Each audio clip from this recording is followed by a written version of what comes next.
Aujourd'hui, un nouveau café santé a lieu à la résidence au lac. Une offre de Prosenectoutais qui vise à favoriser les activités et les rencontres chez les personnes âgées.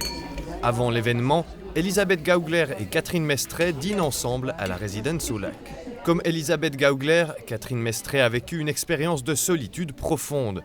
C'est pour cela qu'elle participe à l'offre de Prosenectoutais. La mort de son mari l'a plongée dans une grande tristesse.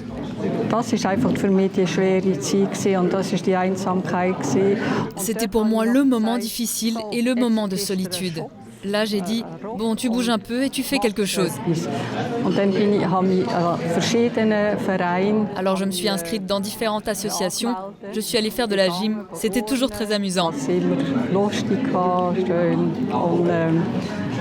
Aussi de l'aquagym ou dans un groupe de marcheurs où j'y vais encore aujourd'hui.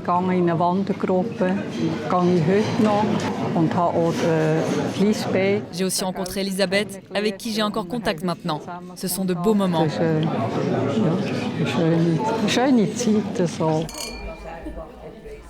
Le café santé est une partie du programme Zweckiesalter de Prosenectoutais. C'est un programme cantonal de santé qui a pour but d'empêcher des gens qui ont atteint un seuil critique de tomber dans la solitude. La solitude n'est pas un mode de vie. On ne fait pas forcément quelque chose de faux. Il existe aussi des coups du sort qui peuvent toucher tout le monde et amener cette personne dans la solitude.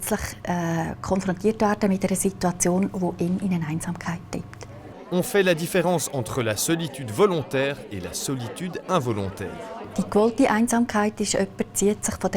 La solitude choisie, c'est quand quelqu'un se retire un peu du quotidien, qui peut être très turbulent et qui veut avoir du temps pour soi. C'est un choix et c'est sûrement bien pour ces personnes dans ces moments. La solitude non choisie, c'est celle qui fait mal, qu'on ne désire pas. À cause d'une raison quelconque, on n'a pas de contact avec d'autres personnes et les personnes ne nous contactent pas non plus.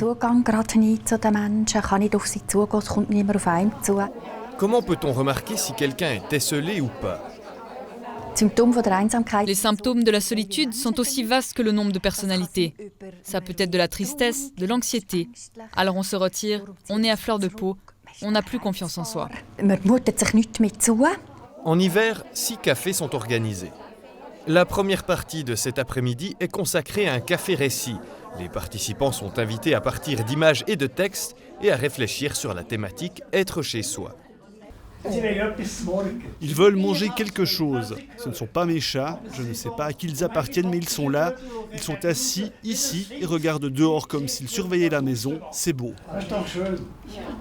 La partie mouvement est animée par un professeur de tai chi. La diversité de l'offre de Prosenectoutais parle à Catherine Mestret. Les organisatrices proposent des sujets qui me parlent beaucoup.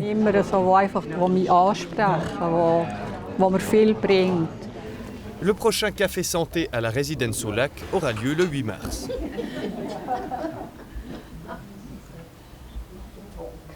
Und wenn der ganz aber